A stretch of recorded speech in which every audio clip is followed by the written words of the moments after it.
fait beaucoup de tâtonnage pour quelque chose qui a la prétention de prédire l'avenir. L'avenir est incertain. Et je me suis demandé, peut-on prédire les évolutions climatiques? Eh bien non. Prédire, on ne peut pas. Par contre, on fait des modélisations. On simule le monde avec des modèles, on va changer les paramètres et on va observer ce qui se passe. La question, c'est de savoir si ces simulations, ces modèles sont fiables. Il y a des choses qu'on simule bien et il y a des choses qu'on simule moyennement. Ce qu'on va bien simuler, c'est toutes les dynamiques globales.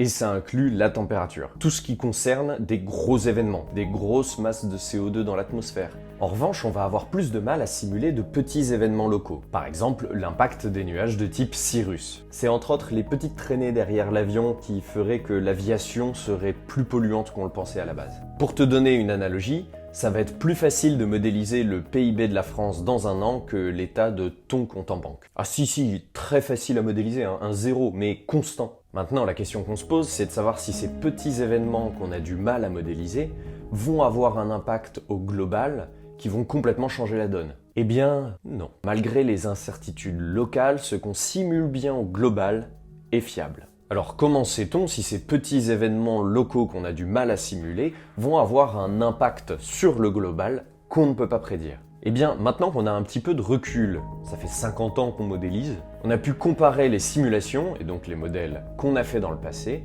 avec ce qu'on a par la suite observé. Eh bien, magie, ça marche bien. Donc non, ce qu'on a du mal à modéliser à une petite échelle ne va pas avoir beaucoup d'impact à grande échelle. Pour revenir à notre exemple, si tu as une méga augmentation de revenus, mais genre énorme, il y a assez peu de chances que le PIB de la France soit grandement impacté. Mais je te le souhaite de tout cœur. Non, vraiment, tu le mérites. Dis-le avec moi, je le mérite. Alors maintenant, oui, rien n'exclut de gros événements qui peuvent complètement changer la donne. Et d'ailleurs, le plus gros événement et le plus bénéfique qu'on puisse avoir, ce serait d'émettre moins de gaz à effet de serre. Ce qu'il faut retenir, c'est que plus l'échelle est grande, plus les modélisations qu'on a sont fiables. Mais je comprends, l'incertitude des modèles, ça donne envie de s'y glisser et de se réconforter là-dedans. Alors on va grossir le trait, et l'incertitude, même minime, va devenir la certitude du contraire. Et on se met à estimer que les 5% de chances que quelque chose ne se produise pas sont plus pertinents que les 95% de chances que ça se produise. Mais je pense franchement que le meilleur moyen d'être optimiste, c'est pas d'espérer, c'est de faire. Et c'est important de ne pas trop s'attacher à son identité actuelle.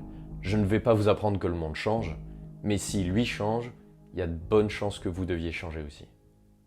Et si maintenant tu te demandes, mais du coup je fais quoi, comment je peux agir, on fera une autre vidéo là-dessus. Et j'ai hâte, ça va être passionnant.